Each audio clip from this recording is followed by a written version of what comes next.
presentasikan hasil diskusi kelompoknya yang akan didampingi oleh Vina Kursilawati. Waktu dan Oke, sebelumnya bismillahirrahmanirrahim. Assalamualaikum warahmatullahi wabarakatuh. Waalaikumsalam warahmatullahi wabarakatuh. Waalaikumsalam. Oke, kali ini kelompok 7 akan membahas tentang isu bank syariah tetapi tidak syariah. Mungkin langsung aja ya teman-teman. Boleh langsung saya serahkan ke moderator kelompok yaitu Denny. Kepada Denny dipersilahkan. Baik, terima kasih LO kami. Sebelumnya saya mohon maaf tidak bisa on cam dikarenakan terkendala sinyal. Bismillahirrahmanirrahim. Assalamualaikum warahmatullahi wabarakatuh.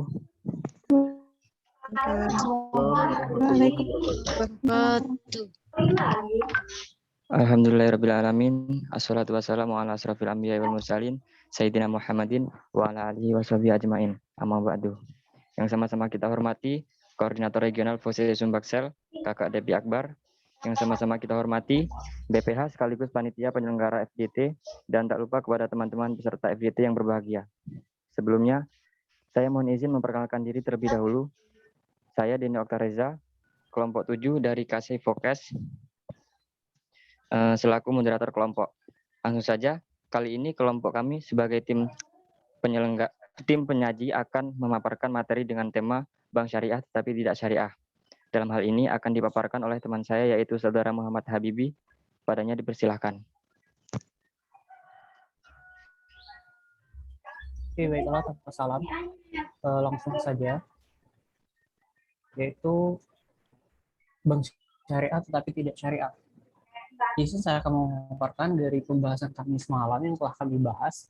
Itu ada beberapa alasan yang dapat dikatakan atau menjadi problem mengapa bank syariah tidak dapat dikatakan syariah. Yang pertama yaitu minimnya SDM yang berkualitas. Yang kedua adalah dewan pengawas yang kurang optimal, kurangnya literasi dan edukasi mengenai perbankan syariah, oknum yang tidak bertanggung jawab, dan kurangnya sanksi terhadap pelanggaran-pelanggaran yang dilakukan oleh perbankan syariah. Next. Juga kami di sini memberikan solusi dari permasalahan yang sebelumnya telah kami kemukakan, yaitu yang pertama adalah edukasi. Oke. Bisa lanjutkan. Yang pertama adalah edukasi mengenai perbankan syariah, juga memperbaiki kualitas SDM.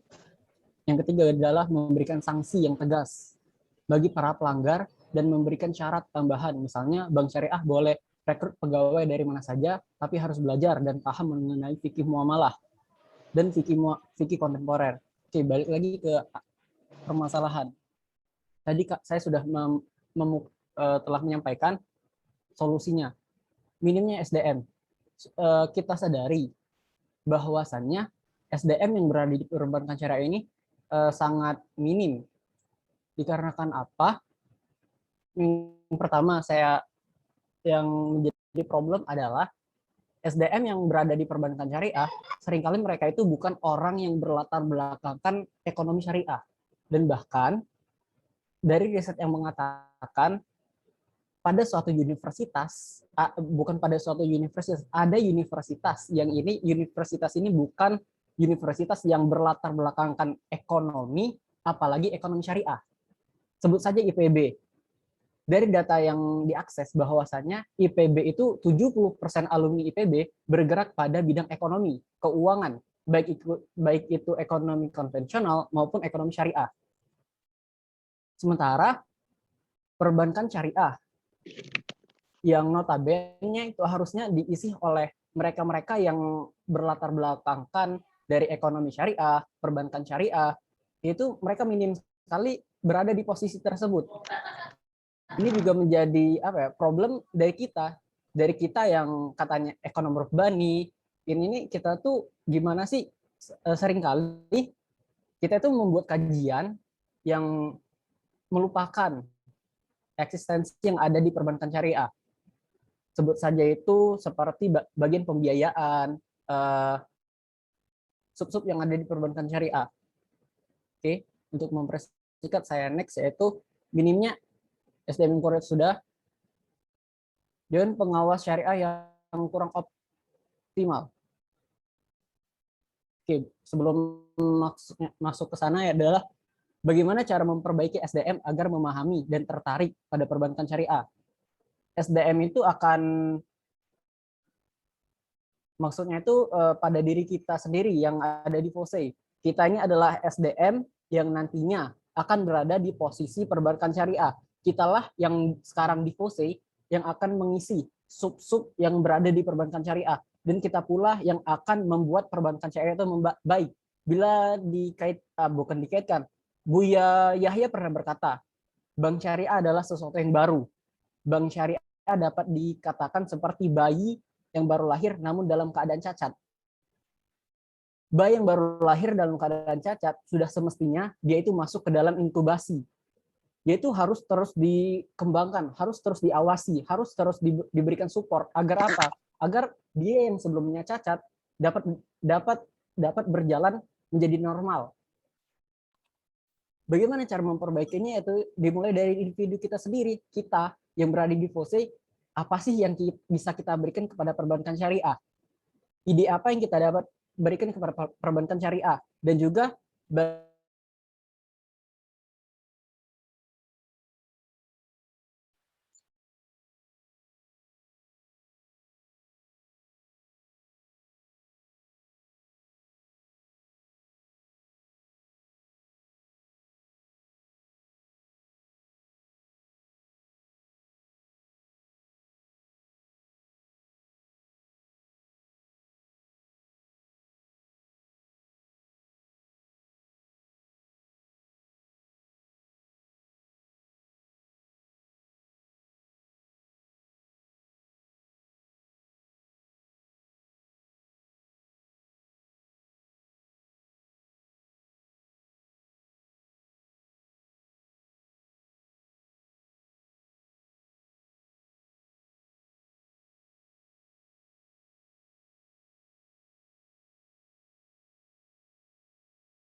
mohon maaf, dapat saya lanjutkan? Boleh, lanjutkan. Oke. FOSE memiliki peran, yaitu membentuk kader-kadernya. Misal bisa memberikan edukasi dan pembelajaran kepada para kadernya untuk memahami, dimulai dari bagaimana cara menghitung bagi hasil yang ada di perbankan, dan juga mengadakan kelas pembiayaan. Maksud kelas pembiayaannya adalah kelas untuk mengedukasi kader-kadernya bagaimana sih cara biar nantinya bila ada kadernya yang memiliki posisi penting di perbankan syariah, dia dapat memberikan ide. Kita itu seringkali membuat forum. Forumnya itu membahas yang ada di perbankan syariah. Namun minim sekali dari kita itu ingin terjun langsung ke perbankan syariah. Sudah seharusnya FOSE yang menjadi wadah perbankan syariah ini, FOSE ini memiliki porsi khusus atau porsi penting atau bahkan porsi istimewa di perbankan syariah. Misal pada suatu saat, misalnya nantinya BSI sebut saja, sedang memerlukan atau sedang membuka open recruitment untuk posisi ODP, Official Development Program. Misal yang diperlukan adalah 10 orang. FOSE memiliki peran penting, misalnya 3 orang wajiblah dari FOSE. Agar apa? Agar nantinya forum-forum yang sudah kita bahas seperti ini dapat dilaksanakan langsung di perbankan syariah. Hal ini dapat menjadikan kader-kader paham dengan keuangan syariah sehingga dapat bekerja sama dengan perbankan syariah. Khususnya dari perbankan syariah merekrut langsung atau memberikan keistimewaan khusus kepada FOSE. Next. Selanjutnya ada bagaimana cara pembelajaran yang efektif agar tertarik dalam memahami perbankan syariah. Seringkali kita itu bosan dalam belajar di kelas. Tentunya setiap mahasiswa itu memiliki seni tersendiri dalam belajar. Ada orang yang paham mengenai pembelajaran itu ketika dia mengikuti seminar atau webinar. Karena apa? Karena ketika seminar dan webinar itu lebih condong membahas mengenai pokok permasalahan, dan yang dihadirkan pun orang yang langsung di situ, baik itu praktisi maupun akademisi. Dan ada juga orang yang merasa pembelajaran efektif itu melalui diskusi ringan seperti ini. Dia seringkali langsung berkembang pemikirannya ketika dia berada di diskusi ringan seperti ini. Dan juga ada juga orang yang efektif dalam pembelajarannya itu yaitu adalah dengan cara dia mengikuti pelatihan ataupun training yang dilakukan oleh suatu instansi. Dan juga ketika kita berbicara perbankan syariah, kita juga memiliki peran, yaitu adalah bagaimana cara kita mengedukasi perbankan syariah itu sendiri, bagaimana cara kita mengedukasi mengenai keuangan syariah. Kita seringkali mengedukasi orang-orang di sekitar kita, sebut saja mahasiswa atau orang-orang yang berada di kota. Seringkali kita lupa bagaimana cara mengedukasi orang yang ada di desa. Mengedukasi orang di desa adalah suatu problem yang besar. Mungkin teman-teman di sini banyak sekali merasakan, atau teman-teman di sini banyak yang ketika pulang ke desa, ada orang desanya itu berkata atau bertanya mengenai perbankan syariah. Contoh saja, saya ingin, sebelum saya menutup penjelasan saya ini, saya ingin bertanya kepada teman-teman yang ada di sini. Ini adalah salah satu pertanyaan yang pernah ditanyakan oleh teman saya. Saya memberikan gambaran contoh seperti Pak Tony adalah seorang pekerja. Pak Tony adalah seorang pekerja pada suatu perusahaan. Sebut saja perusahaan ini adalah perusahaan properti. Dan perusahaan properti ini menggaji Pak Tony melalui bank konvensional. Jadi Pak Tony bekerja pada suatu perusahaan properti, dan perusahaan properti ini menggaji Pak Tony melalui bank konvensional. Terus bagaimana hukum hukum gaji Pak Tony tersebut? Ketika kita berbicara mengedukasi orang desa dengan cara kita mengedukasi teman kita, teman sebaya, baik itu teman sebaya kita di kampus atau teman sebaya kita yang berada di sekitar kita, itu mungkin mereka akan dengan mudah menangkap apa yang kita katakan. Namun ini akan sulit ketika kita berbicara di desa atau berbicara kepada orang-orang yang ada di desa. Seringkali orang desa itu kurang terjamah dengan adanya perbankan syariah. Perbankan syariah ini seolah-olah hanya melihat market. Dan juga ada suatu penemuan bahwasanya, bukan suatu penemuan, lebih tepatnya perbankan syariah ini kurang didukung oleh pemerintah. Maksudnya itu BI, Bank Indonesia, memberikan acuan keberhasilan perbankan, baik itu bank syariah maupun bank konvensional, itu melalui atau melihat seberapa besar profit yang dihasilkan oleh perbankan tersebut, bukan berdasarkan berapa orang yang dibantu oleh perbankan syariah. Seperti kita ketahui, tujuan dari adanya perbankan syariah adalah kita itu ingin membantu orang-orang di sekitar, ingin memberikan kemudahan bagi mereka untuk dengan cara memberikan pembiayaan. Namun ketika BI, Bank Indonesia, memberikan acuan dengan sebanyak-banyaknya profit, maka bank itu dapat dinyatakan layak, atau bank itu dapat dinyatakan good governance. Mungkin teman-teman juga pernah berpikir seperti ini. Kenapa BI itu memberikan acuan seperti ini? Kenapa bank konvensional dan bank syariah itu seharusnya itu dipisah? Cukup bank konvensional saja yang diberikan acuan keberhasilan itu menurut dengan cara seberapa banyak keuntungan yang mereka berikan. Namun perbankan syariah berilah acuannya itu dengan cara seberapa banyak orang yang dapat mereka bantu, terkhusus sekarang di era pandemi seperti ini. Sebagai penutup, dapat saya katakan bahwasanya bank syariah adalah objek mati. Sampai kapanpun tidak akan pernah ada bank syariah. Yang ada hanyalah SDM yang memiliki prinsip syariah. Dan sekarang, apakah SDM sudah syariah? Dan saya tanyakan kepada kalian, apakah kalian sudah memiliki prinsip syariah? Terima kasih. Saya kembalikan kepada moderator. Nah, itu dia tadi penjelasan dari Saudara Habibie. Sekarang untuk menjawab pertanyaan dari Saudara Habibie tadi, apakah ada yang ingin menjawab? Saya persilahkan.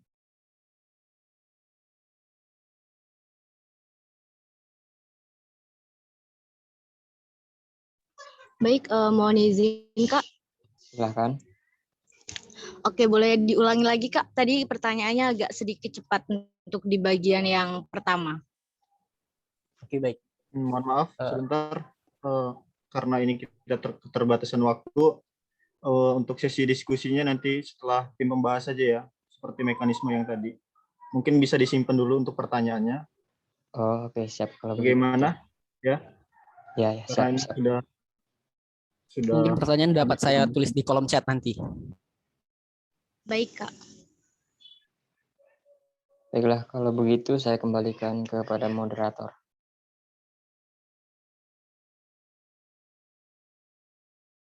itu. Marilah kita lanjut ke kelompok 1 untuk membahas isu bank syariah tetapi tidak syariah. Pada kelompok 1 disilakan waktu dan tempatnya.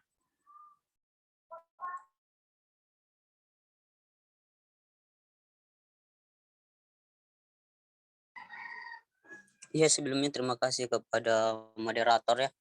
Baiklah, di sini saya akan mungkin bagaimana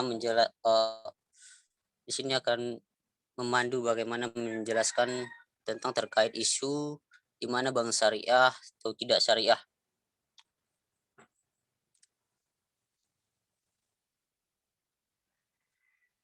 Baiklah, sebelumnya di sini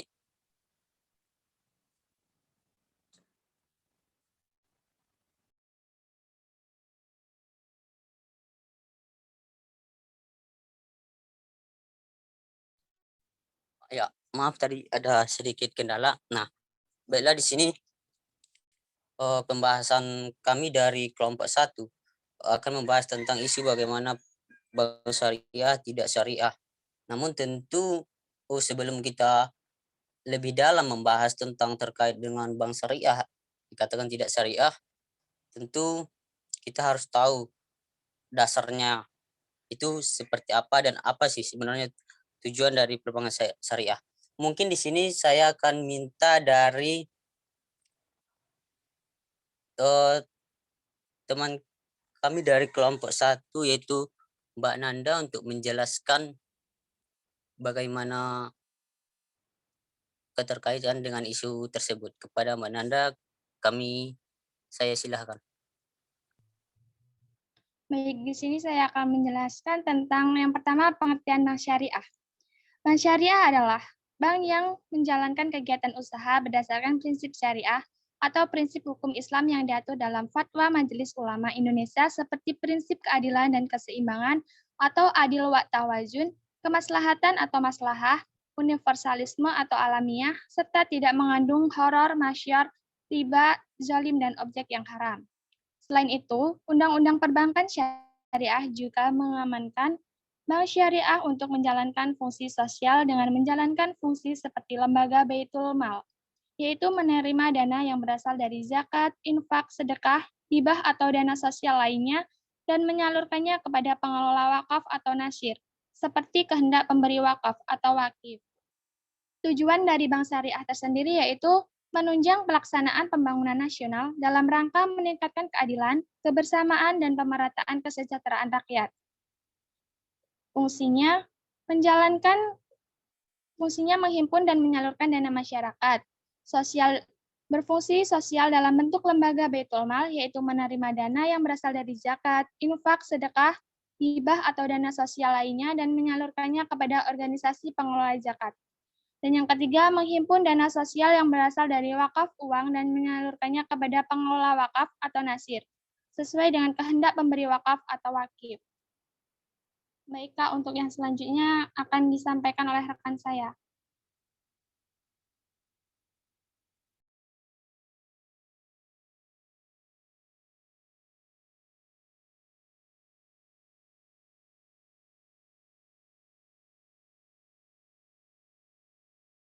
Ya, mungkin untuk pemaparan materi selanjutnya tentang isu bank syariah tidak syariah mungkin dilanjutkan oleh Mbak Firda.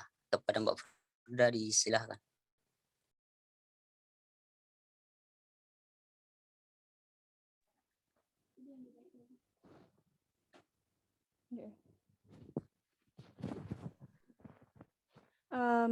Bismillahirrahmanirrahim. Di sini saya akan menjelaskan mengenai pandangan kita isu yang terkait dengan bank syariah tapi tidak syariah. Ini sangat hype ya sekarang ini. Begitu di podcast Deddy Kombuzer yang dipaparkan oleh Yusuf Hamka. Kita mengetahui bahwa bank syariah telah mumpuni dalam segi regulasi dan prosedurnya. Namun disampaikan pada podcast tersebut bahwa sesungguhnya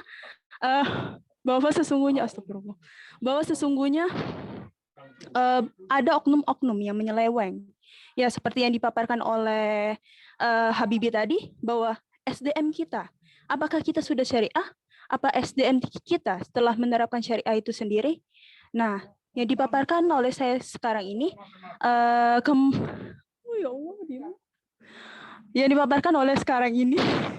kelemahan bank syariah, kurangnya sinergi antara pemerintah dan bank syariah itu sendiri.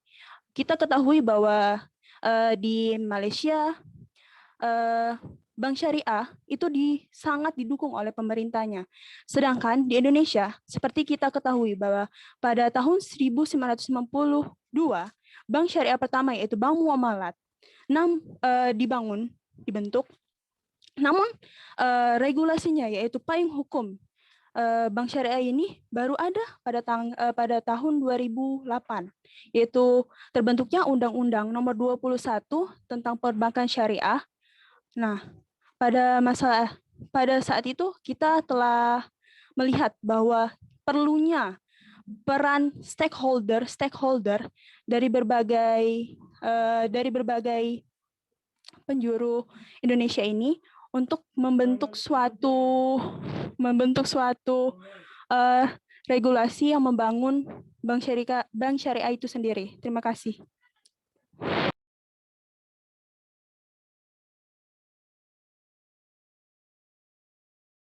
Ya, mungkin selanjutnya akan disampaikan oleh Kak Didi. Ya, kepada Kak Didi disilahkan. Oke, baik. Terima kasih moderator. Baik teman-teman sekalian yang saya hormati dan juga korek semua tadi. Pada kesempatan ini ada beberapa hal yang perlu saya sampaikan. Sebelum saya masuki ke isu bank syariah belum syariah tadi, di sini kita bahas dulu yang masalah struktur bank syariah. Jadi struktur bank syariah itu ada 3. Yang pertama itu bank umum syariah sama bank ada unit usaha syariah sama bank pembiayaan syariah. Nah, jadi bank umum syariah adalah bank syariah yang dalam kegiatannya memberikan jasa dalam lalu lintas pembayaran. Kegiatan usaha bank umum syariah meliputi salah satunya kegiatan yang dilakukan oleh bank umum syariah adalah menghimpun dana dalam bentuk simpanan berupa giro, tabungan atau bentuk yang lain yang dipersamakan dengan itu berdasarkan akad wadiah atau akad yang lainnya, tapi tidak bertentangan dengan prinsip syariah. Yang kedua, menghimpun dana dalam bentuk investasi berupa deposito, tabungan atau bentuk lainnya juga, tapi yang jelas berdasarkan akad mudharabah. Tapi yang jelas boleh dengan yang lainnya, tapi jangan sampai bertentangan dengan prinsip syariah. Nah, masalah mengenai isu kita ini bank syariah belum syariah. Menurut saya sebenarnya kalau menurut pandangan saya sendiri, saya tidak setuju dengan isu itu. Karena kenapa? Karena konsep bank syariah sendiri itu berdasarkan regulasi terkait yang telah mengadopsi fatwa Dewan Syariah Nasional atau DSN yang kita kenal itu DSN MUI. Nah, salah satu produknya adalah produk bank syariah itu adalah Giro IB atau Islamic Banking yang mengacu pada fatwa DSN MUI nomor 01/DSN MUI /4/2000 tentang Giro. Nah, itu merupakan produk bank syariah yang menurut saya itu sudah syariah karena yang tertinggi di negara kita ini adalah MUI. Nah, MUI memutuskan itu tidak berdasarkan semata-mata karena MUI mengacu pada sumber-sumber hukum dalam ijtihad selain fatwa terkait produk IB tadi yang memiliki hukum dari Al-Quran dan hadis. Nah, sebenarnya sudah dibahas dengan kawan saya tadi, betul disampaikan oleh teman-teman tadi. Permasalahannya ada di SDM, ada di ketersediaan produk dan standarisasi, ada juga dari pemahaman, ada juga kurangnya pengetahuan dari masyarakat. Ini ketertinggalan itu karena Bank Syariah Indonesia ini atau Bank Syariah ini terlambat muncul. Coba kalau Bank Syariah ini duluan daripada bank konvensional, mungkin masyarakat Indonesia itu sudah lebih dulu mengetahui bank syariah dibandingkan bank konvensional. Jadi keterlambatan hadirnya bank syariah di Indonesia ini yang membuat masyarakat belum bisa mengetahui bank syariah. Terima kasih. Kembali ke moderator karena waktunya sedikit lagi tadi. Ya, selanjutnya langsung saja Mbak Cindy menjelaskan materi selanjutnya. Mohon maaf ini karena waktu kita sudah terbatas. Bagaimana kalau kita langsung berdiskusi aja? Ya. Boleh. Baik, izin Kak. Iya. Izin Kak. Boleh Ya, masuk? Silakan. Siapa? Langsung berdiskusi ya, 5 menit ya waktu diskusi kita ya. Fadila, silakan. Baik, terima kasih. Fadila dari kelompok 6 ingin menambahkan dari pernyataan mengenai isu bank syariah itu tidak syariah atau tidak sesuai dengan syariah gitu. Insya Allah bank syariah itu on the track.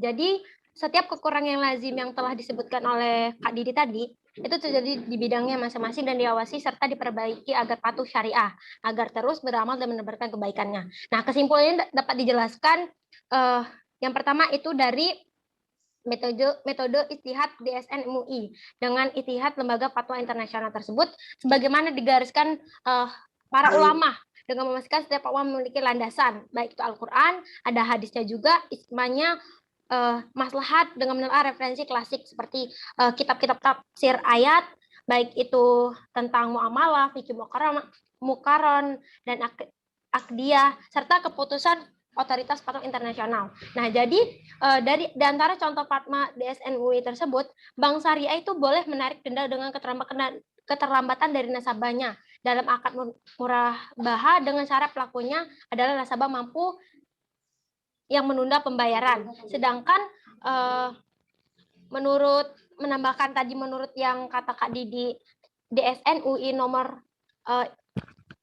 MUI 9/2000 itu tercantum dalam nomor 17 bahwa standar syariah internasional itu tentang muarabah itu di mana juga disebutkan oleh hadis Rasulullah SAW, di mana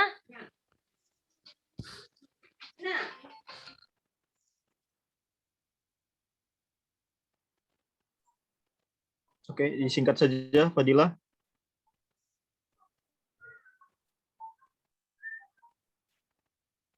Oke, Fadila. Ya. Terputus ya, Kak? Disingkat saja ya.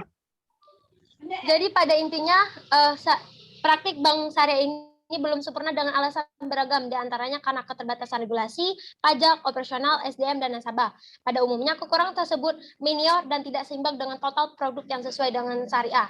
Akan tetapi kekurangan tersebut dalam bidang-bidang lainnya itu bisa disempurnakan berdasarkan pengajar yang ada dalam Al-Quran serta terdapat di dalam beberapa tafsir atau kitab-kitab yang bisa menjadi referensi agar bisa memperbaiki hal ini. Sekian Kak, terima kasih. Oke, terima kasih Fadila. Julius, singkat saja Julius. Oke, agar diskusi ini semakin hangat ya, untuk kelompok penyaji tadi saya tidak sepakat terkait 4 poin yang disampaikan, minimnya SDM yang berkualitas tadi. Padahal sudah dikatakan oleh penyaji tadi itu bahwasannya di bank itu ada program ODP di mana ODP ini mencetak karyawan-karyawan pimpinan masa depan dari bank syariah itu sendiri, di mana sangat berkualitas sekali SDM yang diseleksi dari ODP ini. Maka dari itu minimnya SDM yang berkualitas ini tidak benar. Dan juga dewan pengawas yang kurang optimal. Saya yakin dewan pengawas yang dipilih di sini adalah para ulama dan juga para akademisi yang sudah mumpuni di bidangnya. Dan juga yang ketiga, kurangnya literasi dan edukasi mengenai perbankan syariah. Hal ini masalah di masyarakat, bukan masalah di perbankannya. Kalau di perbankannya itu jelas untuk setiap karyawan itu sudah dilatih untuk tahu segala akad yang atau produk yang ada di bank syariah. Untuk nomor 4, mungkin saya setuju terhadap oknum yang tidak bertanggung jawab. Dan juga kurangnya sanksi, saya tidak sepakat bahwasanya sanksi ini sudah diatur keseluruhannya. Segala urusan di perbankan syariah juga sudah diatur juga dalam OJK. Bahwasanya jika ada hal-hal yang tidak benar atau tidak menyalahi aturan akan ditindak dengan OJK. Mungkin itu saja dulu dari saya. Saya kembalikan ke moderator. Baik, terakhir nih tadi Izin moderator. Oke,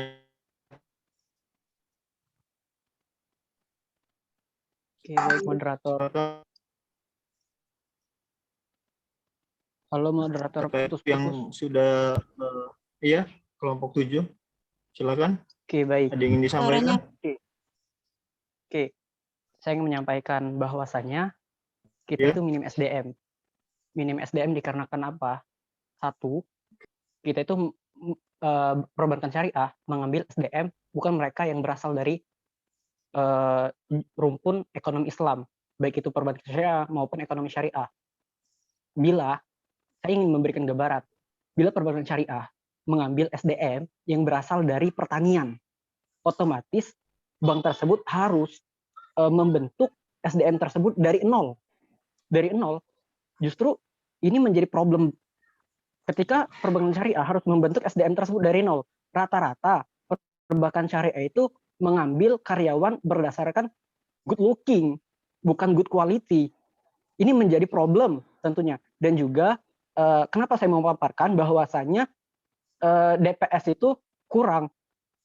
Gini loh, saya pernah melakukan studi lapangan, yaitu pada saat saya di semester 2 MK Hukum Bisnis Perbankan. Di situ saya mendapatkan tugas cari bagaimana hukum, tadi sempat disinggung tentang denda, hukum bank syariah menarik denda, dan denda itu digunakan untuk apa. Setelah saya turun ke lapangan, ternyata yang sebelumnya di fatwa itu denda itu dana denda itu digunakan untuk harusnya untuk CSR. Namun oleh perbankan syariah itu digunakan untuk menggaji karyawan. Ini justru melanggar fatwa dan DPS kurang untuk melihat sampai sedetail itu. Ini fakta lapangan yang terjadi. Dan juga kurangnya edukasi. Edukasi ini kurangnya, saya pernah disampaikan oleh salah satu kepala regional pada regional Bank Muamalat di Palembang. Saat itu ada 10 mahasiswa yang ingin magang di Bank Muamalat. Dari 10 mahasiswa yang magang tersebut, hanya 3 mahasiswa yang dapat menjawab pertanyaan yang dikatakan. Pertanyaan simpel, bagaimana hukum perbankan syariah dan apa beda perbankan syariah dan bank konvensional, dan bagaimana akad-akad yang ada di perbankan syariah. Mereka hanya yang dapat menjawab dengan baik dan benar hanya 3 orang. Ini dari mahasiswa dari perbankan syariah loh. Justru ini menjadi problem. SDM kita ini kemana sih? Kita yang katanya dari perbankan syariah, dari ekonomi syariah, kita pun masih minim. Kita tuh mungkin teman-teman di sini dapat mengkoreksi diri masing-masing. Saya udah paham belum sih bagaimana cara pembiayaan yang ada di perbankan syariah? Bagaimana cara menghitung mudoroba, musyarakah, atau menghitung pembiayaan yang ada di perbankan syariah? Seberapa besar kadar pose yang ada di Indonesia dan seberapa banyak orang yang paham terhadap itu? Karena apa? Karena kita adalah wajah baru untuk ekonomi syariah. Kita adalah energi baru untuk ekonomi syariah. Itulah peran kita untuk kemajuan perbankan syariah nantinya. Oke, terima kasih. Oke, Kak, sedikit, Kak. Mohon maaf, sepertinya sedikit sudah kita cukupkan saja ya.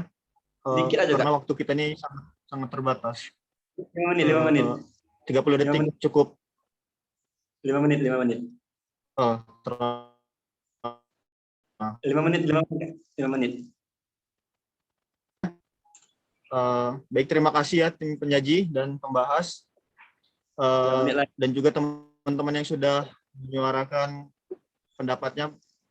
Jadi kesimpulannya itu kurangnya perhatian pemerintah karena permasalahan syariah cukup krusial di lingkungan masyarakat ya. Kita lanjut saja untuk pembahasan isu kita terkait SG kita yang akan disampaikan oleh kelompok 4. Isu yang akan disampaikan yaitu kepemimpinan perempuan di FOSE. Kepada kelompok 4 disilakan. Cek, izin masuk.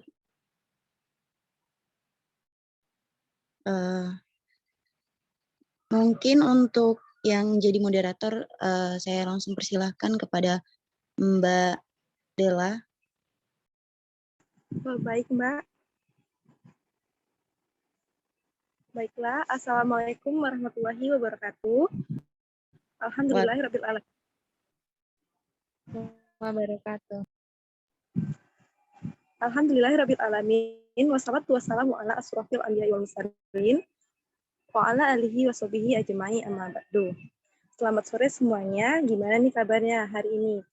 Baik semua kan, termasuk hati dan perasaannya. Di sini sebelumnya terima kasih telah memberikan saya kesempatan menjadi moderator pada kesempatan kali ini. Izinkan saya perkenalkan nama saya Dela Delvia dari Pakis UIN Raden Kota Palembang dengan isu kepemimpinan perempuan di IPOSE.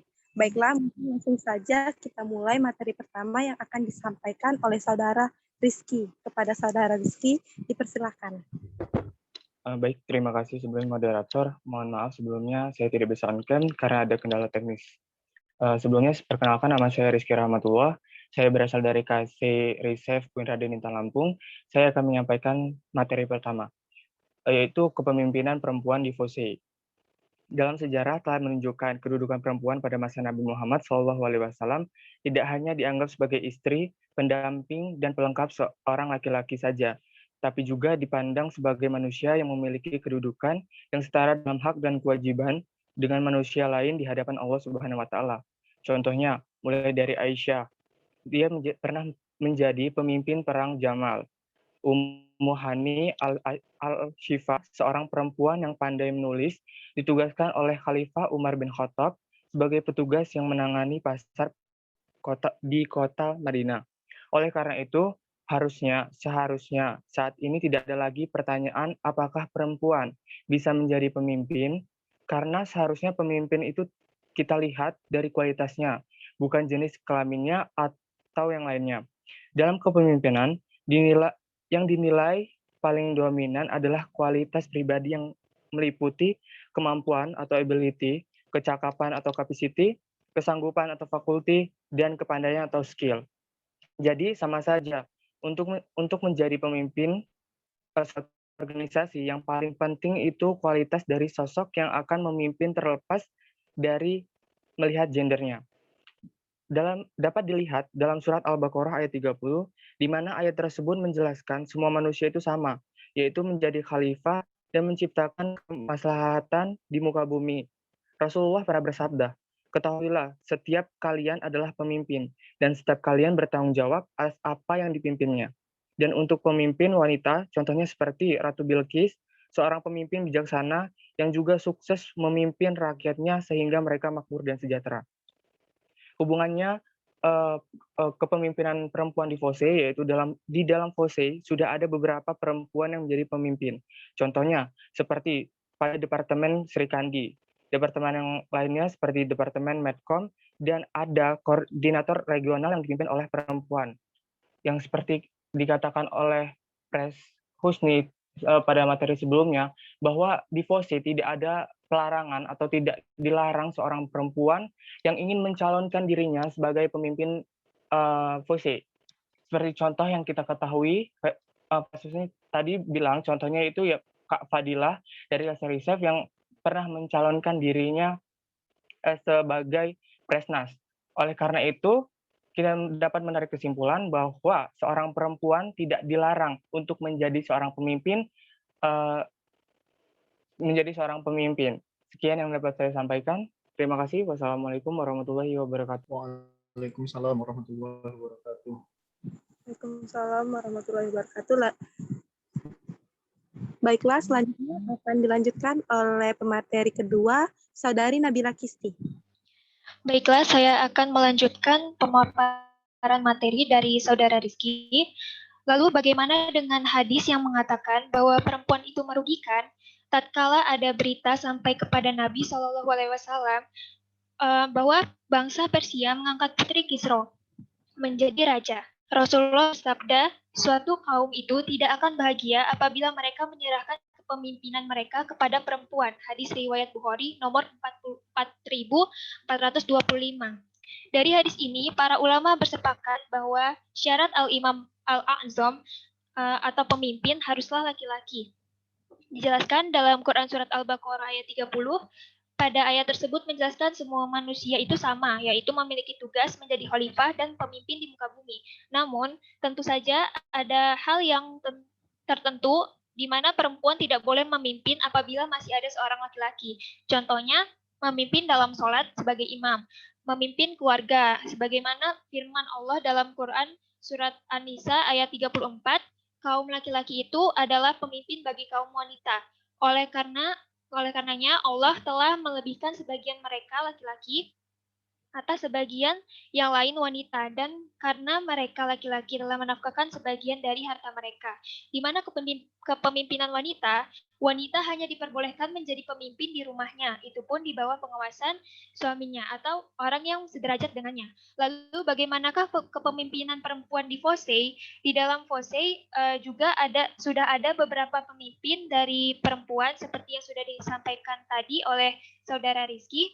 Contohnya seperti di Departemen Sri Kandi, terus juga ada dari Departemen Medcom yang dipimpin oleh perempuan. Jadi perempuan boleh menjadi pemimpin apabila ia memiliki kemampuan dan skill di bidang tertentu. Seperti misalnya yang tadi Sri Kandi Pose yaitu Medcom dan sebagainya. Atau perempuan juga bisa membantu dalam kepemimpinan menjadi wakil ketua misalnya. Kalau untuk menjadi ketuanya selagi ada laki-laki, lebih baik laki-laki.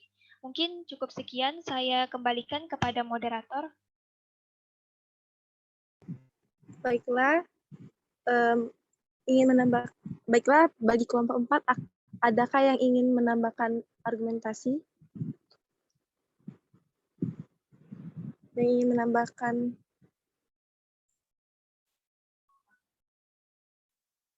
Baik, bagaimana cukup ya kelompok 4? Cukup, Kak. Oke. Kita lanjut ya. Kita lanjut untuk tinggal kelompok 8. Silakan kelompok 8.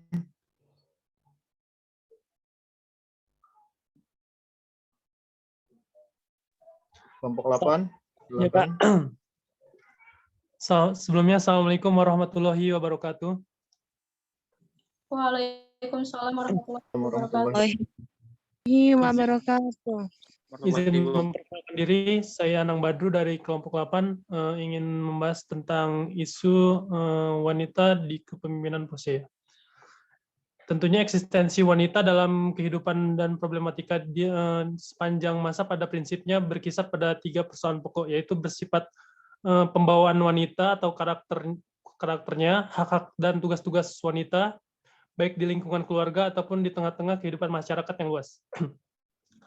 Dalam beberapa sejarah Islam bisa kita lihat bahwa hak-hak dan tugas-tugas wanita di tengah-tengah kehidupan masyarakat luas, termasuk dalam dunia politik dan pemerintah, banyak wanita muslimah yang aktif dan politikus praktis dan mendukung jabatan strategis dalam pemerintahan. Seperti kita ambil contoh Sayyidah Tudur dan Zubaidah, istri Khalifah Harun al-Rashid. Tetapi peristiwa ini jarang sekali terjadi pada kurun waktu setelahnya. Kedudukan dan peran wanita dalam Islam sejatinya sangat terhormat dan tinggi, karena mereka diberikan derajat yang hampir sama seperti pria. Namun berdasarkan Al-Quran dan Sunnah-Sunnah Rasulullah, ternyata kedudukan dan tugas wanita dalam rumah tangga jauh lebih dominan. menjadi skala prioritas daripada tugas dan kewajiban yang bersifat umum-umum, sosial kemasyarakatan, dan pemerintah. Allah telah berfirman bahwasanya hendaklah kamu tetap di rumah dan janganlah kamu berhias dan bertingkah laku seperti orang-orang jahiliyah. Ayat ini menurut pemahaman Al-Qurtubi merupakan perintah kepada istri-istri atau kepada wanita untuk tetap berada di rumah, yang berarti secara umum berlaku untuk juga para para wanita-wanita yang lain. Berdasarkan pada teks Al-Quran dan Sunnah secara tersurat, jelas bahwa kedudukan dan tugas utama kaum wanita itu sejatinya berada dalam rumah, sedangkan tugas di luar rumah tampak hanya sebagai sepanjang tidak mengganggu tugas primer.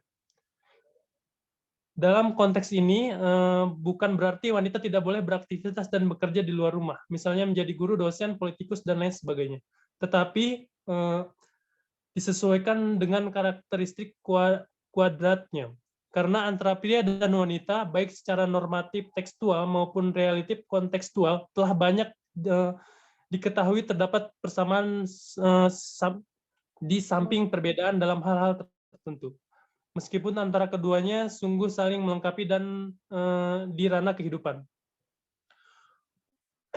Wanita menjadi pemimpin tertinggi di kalangan para ahli ilmu menjadi permasalahan kontroversial sejak dahulu hingga sekarang.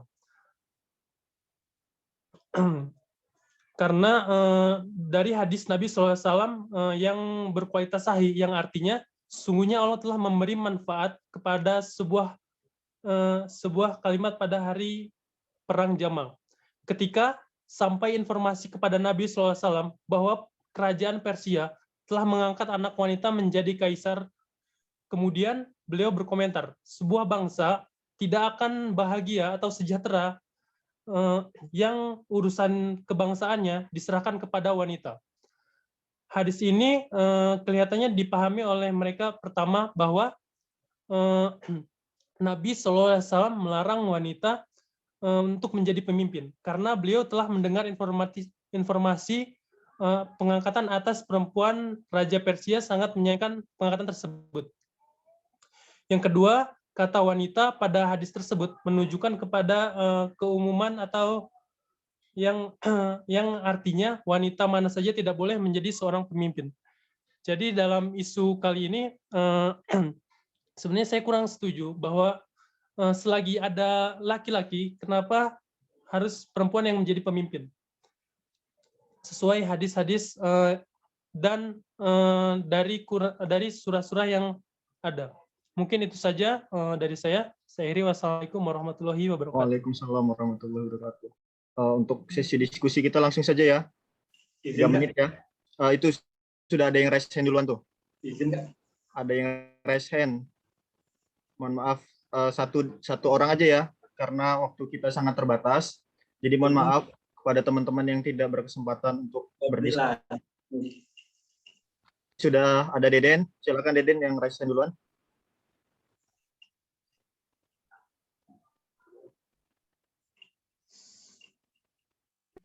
Singkat saja. Kayaknya nggak ada, Kak. Oke, ada ya Deden ya. Silakan on mic dan on cam. Singkat saja Deden, karena waktu kita 3 menit ya untuk diskusi. 1 menit ya. Aku 1 menit, kau 1 menit.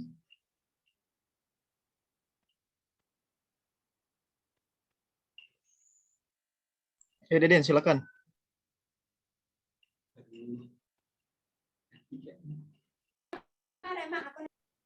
Maaf Kak, macet-macet tidak kedengar suaranya Kak. Deden, silakan untuk menyampaikan pendapatnya. Waktu kita 3 menit untuk berdiskusi.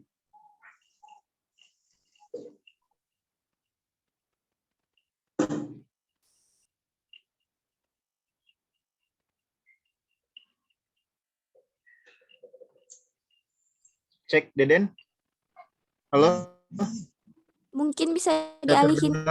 Oke, kita alihkan saja ya. Kayaknya Didi ini semangat banget nih. Ya Didi. Oke Kak, makasih ya Kak. Ya. Tidak. Sebenarnya saya sudah setuju dengan statement yang disampaikan oleh teman kita tadi, tapi yang di akhir tadi yang kurang setuju, kalau masih ada laki-laki kenapa harus perempuan gitu. Ya memang kalau dengan statement itu sebenarnya setuju kalau kenapa harus perempuan kalau ada laki-laki. Tapi kita bahas seperti ini, kalau laki-lakinya tidak sanggup bagaimana kan gitu. Nah, seorang pemimpin, seorang manusia ya, seorang pemimpin yang memimpin manusia itu bertanggung jawab atas rakyatnya. Seorang laki-laki adalah pemimpin atas keluarganya dan dia bertanggung jawab atas mereka semua. Seorang perempuan bertanggung jawab atas rumah suaminya dan anak-anaknya dan dia bertanggung jawab atas mereka semua. Seorang budak adalah pemimpin atas harta tuannya dan bertanggung jawab atas harta tersebut. Setiap kalian adalah pemimpin dan akan bertanggung jawab atas kepemimpinan kalian. Saya kasih satu di dalam Al-Quran disebutkan ada beberapa perempuan yang dijadikan pemimpin disebutkan dalam Al-Quran. Yang pertama itu Ratu Bilqis. Selain parahnya jelita, dia adalah seorang pemimpin bijaksana yang dia sukses memimpin rakyatnya sehingga mereka makmur dan sejahtera. Yang kedua ada Aisyah bin Muzahim. Dan yang ketiga adalah Aisyah, adalah seorang perempuan yang dipuji karena kemandirian dan ketegasan imannya dalam melawan raja zalim yaitu Raja Firaun. Statement yang saudara sampaikan yang terakhir tadi 50-50, ada setujunya ada tidak. Tapi kalau laki-lakinya tidak siap, perempuan boleh naik. Karena Setuju kita banget. Asia. Setuju. Satu referensi. Cek. Asia Didi. Percuma ada laki-laki kalau dia nggak mampu gitu. Buat apa kan? Setuju. Oke. Siap di Cek masuk boleh? Benar. Nanti gue login ya. Benar. Saya. Perempuan Indonesia. Hidup perempuan. Boleh masuk Kak. Oke. Siapa nih? Boleh masuk. Saya boleh nggak? Boleh nambah. Lambaikan tangan. Cek. Halo. Silakan. Kakak moderator. Bagaimana dari perempuannya aja nih, biar berbicara ya 1 menit ya. Aduh. Dela, silakan Dela. Baik, Kak. 1 menit. Ya, Kak. Dalam firman Allah surat Al-Ahzab ayat 35 menyebutkan lelaki dan perempuan dalam sifat-sifat yang sama ini dimaksud untuk menekankan peranan perempuan dan kesetaraannya dengan lelaki dalam segala amal kebajikan dan dalam ganjarannya yang menanti mereka. Allah tidak memberikan secara khusus menurunkan surat yang diberi Dhamma Anisa untuk menjelaskan hak-hak perempuan yang memang pada masanya turunnya Al-Quran yang sampai sekarang tidak jarang diabaikan atau dilupakan. Dan juga sekarang banyak perempuan yang memimpin. Sekian, Kak. Oke, mohon maaf pada teman-teman karena waktu kita singkat nih ya. Karena dan masih ada satu isu lagi yang belum kita bahas tentang kurangnya batasan antar kader ikhwan dan akhwat di POSE.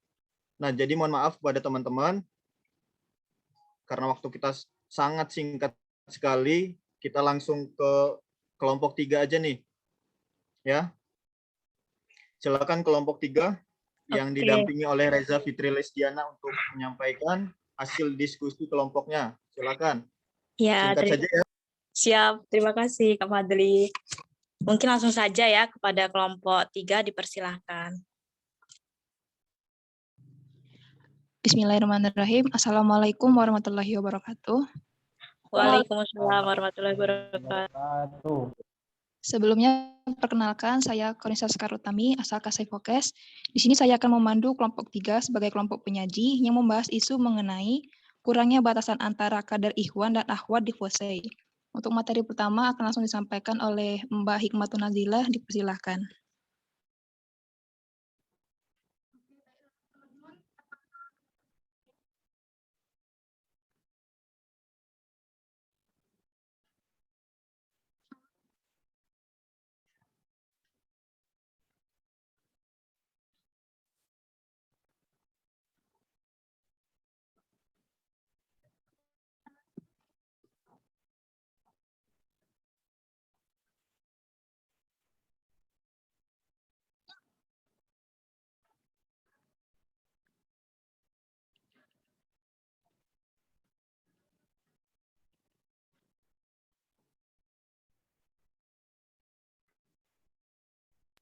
Mungkin bisa ke Laura dulu itu.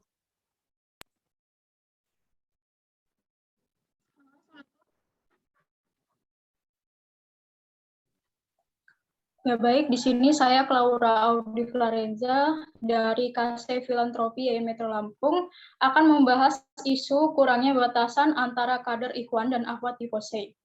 Mungkin baik dari KC atau POSE dalam mengadakan kegiatan sudah memiliki batasan atau sekatan ya antara Ikhwan dan Akhwat. Hijab atau pembatas kain penutup seperti itu. Namun dari beberapa kasus mungkin terdapat permasalahan yang mungkin dalam diskusinya itu ada sedikit sunda gurau seperti itu ya. Jadi yang perlu diperhatikan di sini yang saya ingin beritahukan kepada teman-teman semuanya antara batasan kader Akhwat dan Ikhwan sendiri menurut Al-Quran dan hadis seperti itu bahwasanya hubungan antara Akhwat dan Ikhwan ini diperbolehkan. Namun ada hal yang perlu diperhatikan di sini. Yang pertama, berhalwat atau berdua-duaan. Berdua-duaan tanpa adanya kepentingan dan tidak terlihat atau terpantau oleh manusia itu salah satu ada perlu tetapi patuhi adalah tidak berdoa. Ketika keduanya hanya berdoaan, maka setan akan sangat mudah untuk menggoda dan membisikkan sebagai macam godaan yang dosa yang akan terlihat itu lebih indah. Dari Umar bin Khattab, Rasulullah Shallallahu Alaihi Wasallam bersabda, janganlah salah seorang di antara kalian berduaan dengan seorang wanita yang bukan mahramnya, karena setan adalah orang ketiganya. Maka barang siapa yang bangga dengan kebaikan dan sedih akan keburukan, maka dia adalah seorang mukmin. Hadis riwayat Ahmad. Kemudian yang kedua adalah ihtilat, campur baur.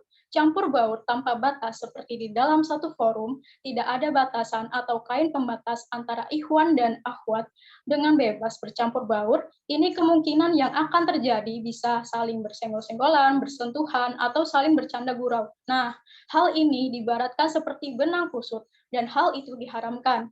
Kemudian yang ketiga, dalam hubungan interaksi antar lawan jenis, khususnya bagi Akhwat ya, gaya bicara yang disampaikan itu harus tegas, jelas, dan seperlunya.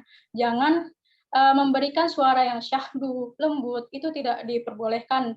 Ucapan kata-kata yang baik dan tegas.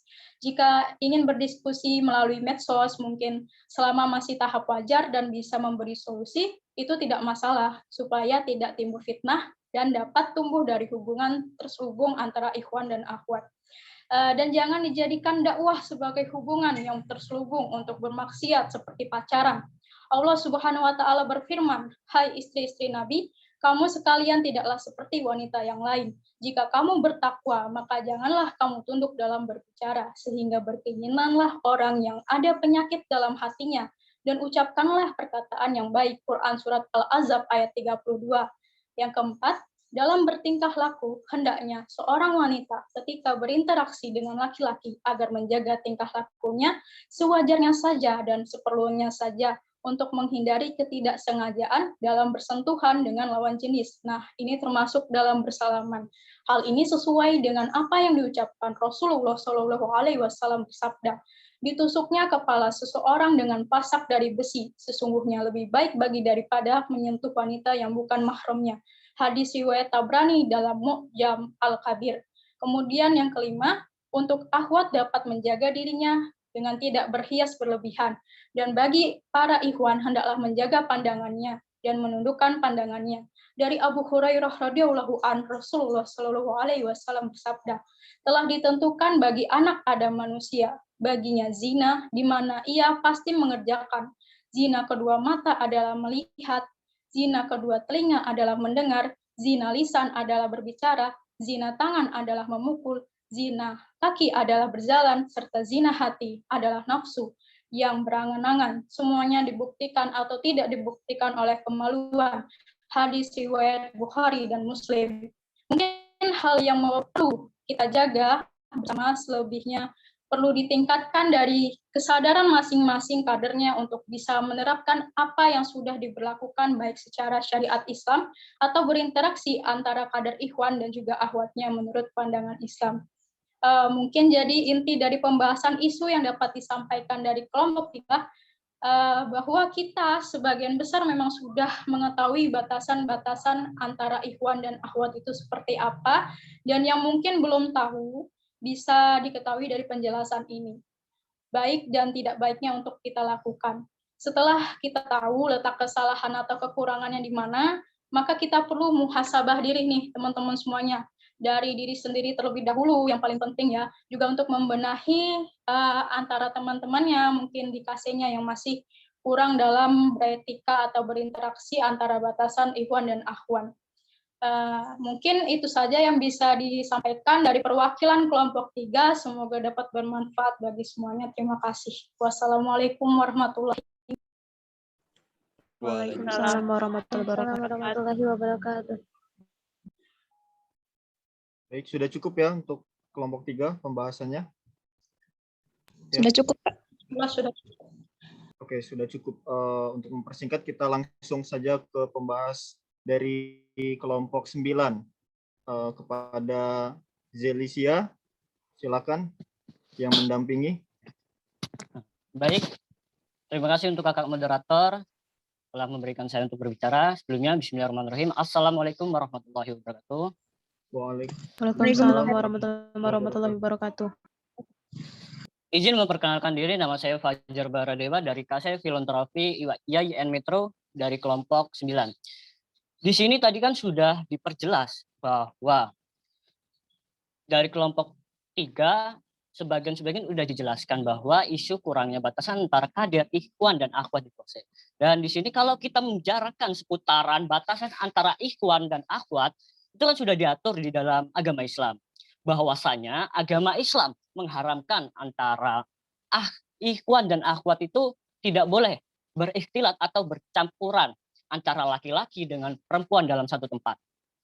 Selanjutnya dilarang khalwat atau berduaan antara laki-laki dan perempuan. Selanjutnya tidak boleh bersentuhan atau bisa kita katakan tidak boleh berpegangan tangan tanpa sepengetahuan orang lain. Selanjutnya tidak boleh berpandang-pandangan antara laki-laki dan perempuan yang bukan mahramnya. Kita bisa menundukkan pandangan agar tidak terjadi zina. Kita garis bawahi dari kata-kata yang bukan mahramnya. Di sini kan kebanyakan orang mengatakan perempuan dan laki-laki tidak boleh berpegangan tangan karena itu adalah perbuatan karena itu tidak boleh berpegangan tangan karena itu bukan muhrimnya. Nah, itu yang dikatakan kebanyakan orang. Nah, di sini perbedaan antara mahram dan muhrim itu sangat berbeda. Dari mahram adalah orang, artinya itu adalah orang-orang yang tidak boleh kita nikahi, dan muhrim itu artinya orang-orang yang berikhram dalam ibadah haji dan tahallul. Nah, di sini kebanyakan orang salah kaprah untuk menyebutkan antara mahram dan muhrim. Kita kembali lagi ke pembahasan diskusi kita. Nah, di sini kan semuanya bisa kita katakan tadi itu semua perbuatan jinah atau maksiat. Ini ada bukti-bukti perbuatan jinah. Yang pertama ada di dalam Quran surat Al-Isra ayat 32.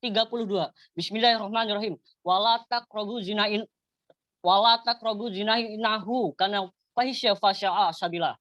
Dan janganlah kamu mendekati zina karena zina itu sungguh suatu perbuatan keji dan suatu jalan yang buruk. Dan di sini ada hadisnya, yaitu pezina tidak dikatakan beriman ketika ia berzina. Hadis riwayat Bukhari Muslim. Selanjutnya, saya ingin memperjelas macam-macam zina yang saya ketahui. Yang pertama ada zina mata. Zina mata ini maksudnya adalah memandang lawan jenis dengan perasaan senang. Dan yang kedua ada zina hati. Maksudnya memikirkan atau menghayalkan lawan jenis dengan perasaan senang. Dan yang ketiga itu ada zina ucapan.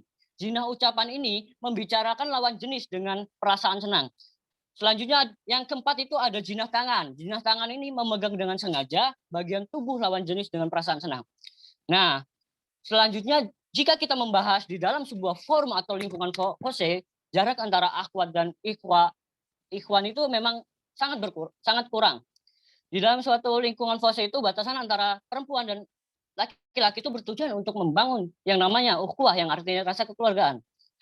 Mungkin ini saja dari saya. Selanjutnya materi isu kurangnya batasan antara kader ikhwan dan akhwat di Pose akan dilanjutkan oleh rekan saya yang bernama Amalia Putri Ramadan. Kepada Amalia saya persilakan. Terima kasih. Perkenalkan nama saya Amalia Putri Ramadan dari kelompok 9. Di sini saya setuju dengan pernyataan tim penyaji tadi. Alasannya yang pertama, karena tidak menutup kemungkinan suatu batasan itu tidak dilanggar, karena pasti ada beberapa oknum yang melakukannya. Yang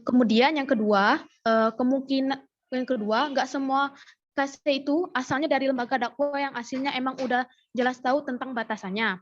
Yang ketiga yaitu oknum-oknum tersebut susah untuk membedakan antara yang dibahas urgent atau enggak. Hanya itu saja. Kemudian saya akan memberikan solusi untuk permasalahan ini. Yang pertama, itu adanya kesadaran diri dari setiap kader, bahwasanya ada batasan ikhwa dan akhwat. Yang kedua, yaitu perlunya mendalami ilmu di sebuah kajian. Yang ketiga, itu komitmen. Hanya itu saja yang dapat saya sampaikan. Terima kasih. Baik. Terima kasih untuk Kak Amalia. Mungkin itu saja dari kelompok 9. Terima kasih, Kak Moderator. Saya kembalikan kepada Kakak Moderator. Baik, terima kasih kelompok 9 yang sudah membahas ataupun memaparkan hasil diskusi kelompoknya. Untuk selanjutnya kita akan mulai diskusi ya. Silakan, sudah ada yang raise hand. Untuk raise hand pertama silakan Fadila. Ya Fadila. Silakan. Ya Kak. Yang Adiwan Dawan, belilah tuh Bu. Aku mau nanya, kan tadi disebutkan bahwa orang yang ketika melakukan zina dia itu tidak beriman. Itu maksudnya bagaimana ya Kak? Apakah seseorang yang beriman itu mengerti atau bagaimana gitu? Soalnya tadi ambigu Kak dengarnya. Ya, untuk kelompok berapa? Untuk Kak Fajar kalau nggak salah tadi. Kak Fajar, silakan menanggapi.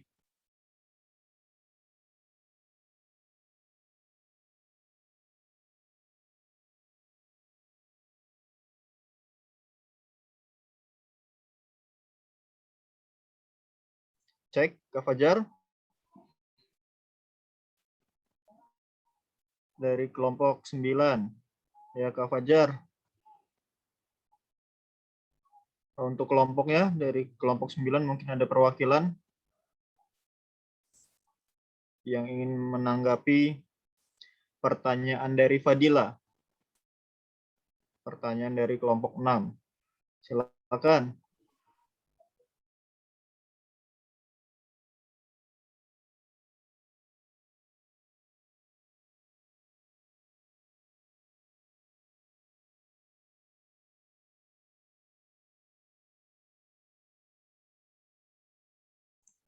Oke. Mungkin dari kelompok 9 sulit dihubungi. Mungkin ada teman-teman nih yang tahu atau mengerti terkait pertanyaan Fadila. Silakan teman-teman. Langsung saja on mic-nya.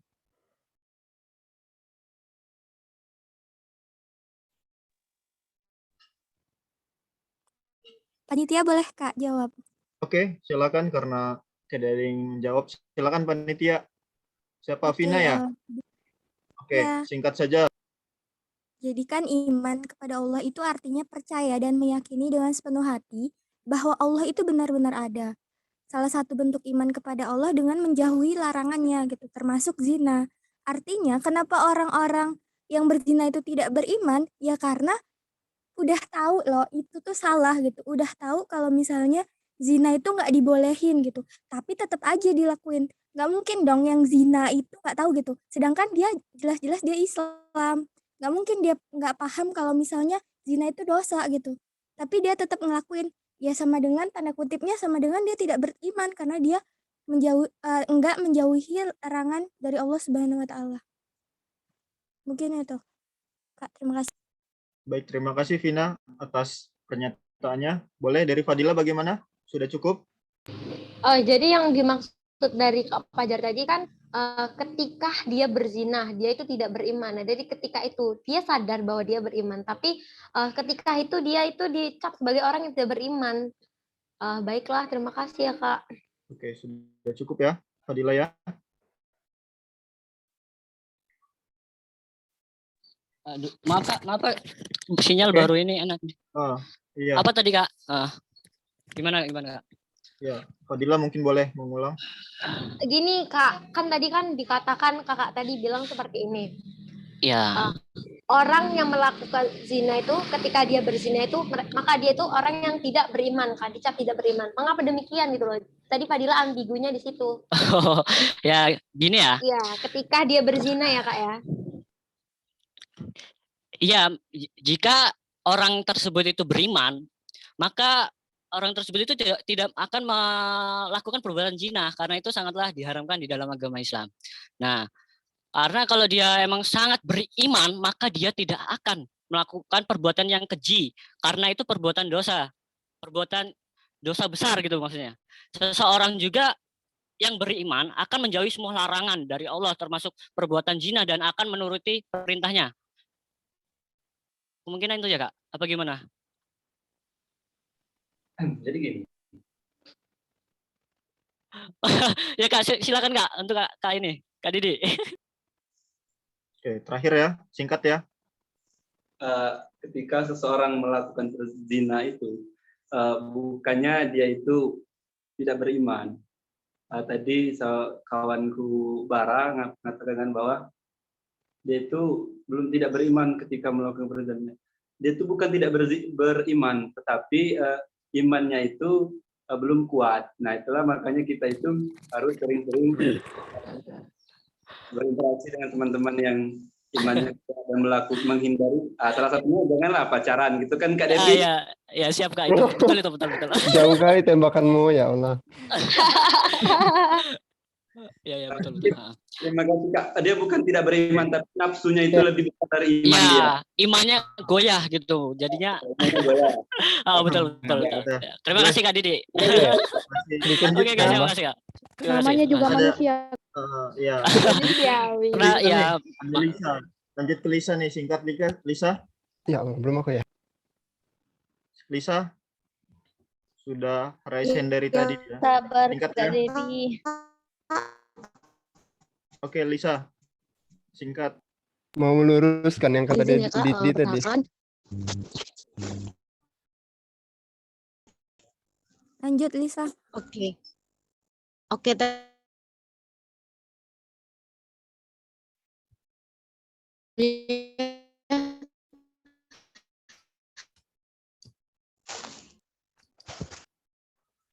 tes suara Lisa.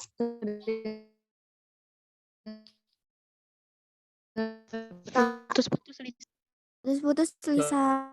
Putus suaranya. Udah kedengar, Kak? Sekarang jelas? Jelas. Oke, jadi tadi dikatakan oleh tim penyaji dan juga tim pembahas tentang batasan ya dari ikhwan dan akhwat.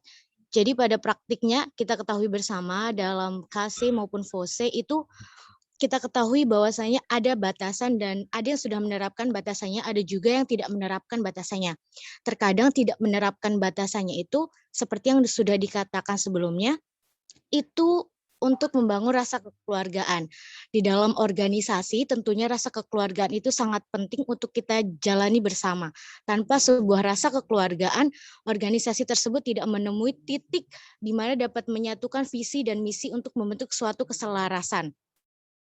Kemudian batasan ini harusnya didasari dengan kesadaran. Apabila suatu organisasi tersebut sudah menerapkan pembatasan terhadap ikhwan dan akhwatnya, akan tetapi jika kesadaran dari diri setiap kadernya masing-masing itu tidak memiliki kesadaran dan juga iman yang kuat serta komitmen terhadap diri dia sendiri, itu tentu tidak akan terjalan dengan baik. Oleh karena itu, sebagai kader-kader FOSE dan juga perwakilan dari KC-nya masing-masing, marilah kita bangun kesadaran diri untuk menjaga iman, takwa, dan juga batasan kita terhadap lawan jenis kita di dalam berorganisasi dengan baik, supaya dapat mencapai visi dan misi organisasi dengan baik. Mungkin cukup. Oke, terima kasih. Lisa sudah menyampaikan pendapatnya. Bagaimana, sudah ya, cukup ya teman-teman untuk diskusi kita, karena mengingat sudah sore dan sudah mau maghrib. Cukup, Kak. Oke, jadi ada beberapa poin ya yang perlu diperhatikan antara batasan akhwat dan ikhwan. Di antaranya yaitu tadi mengurangi candaan itu sebaiknya dikurangi. Kemudian dilarang berdua-duaan ya teman-teman ya. Apalagi nyari pacar tuh nggak boleh banget itu. Lebih baik nyari jodoh lah, nggak apa-apa ya. Nyari Halal ya, pasangan. Kak. Langsung langsung sama ke- aja, Kak. langsung halal itu lebih Kak baik. Fadli senyum dulu, Kak Fadli. Siapa itu? Tuh kan? Ya, harus komitmen ya. Juga perlu adanya kesadaran juga dari kitanya masing-masing antara akhwat dan ikhwan, dan dimohon untuk juga saling menjaga satu sama lain karena kita ini juga adalah forum dakwah. Oke, sebelum kita mengakhiri ya pada diskusi kita ataupun FGD kita pada siang hari ini, terima kasih kepada tim penyaji dan pembahas, juga kepada teman-teman yang sudah menyampaikan atau menyampaikan pendapatnya. Saya ucapkan terima kasih, dan saya pribadi saya mohon maaf apabila terdapat salah-salah kata dan perbuatan ataupun tingkah laku dari saya selaku pemimpin atau yang memimpin FGD pada hari ini. Saya ucapkan mohon maaf, dan kepada Allah saya mohon ampun. Sebelum kita mengakhiri pada sesi FGD kita pada hari ini, sebelum itu kita membaca doa kafaratul majelis. Subhanakallahumma wa bihamdika asyhadu alla ilaha illa anta astaghfiruka wa atubu ilaik. Sekian dari saya. Wabillahi taufiq wal hidayah. Wassalamualaikum warahmatullahi wabarakatuh. Waalaikumsalam warahmatullahi wabarakatuh. Ya.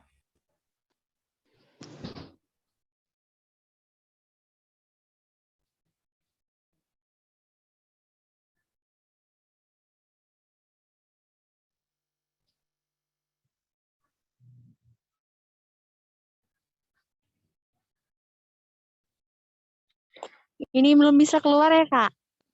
Boleh keluar nggak? Nggak usah Belum. keluar nggak apa-apa. Belum ya, soalnya sudah ini ada keluh kesah sesuai ronde. Banyak nih keluh kesah. Siap, Kak Fani. Guys. Kak Devi tadi mana? Dia mau ngomong kan?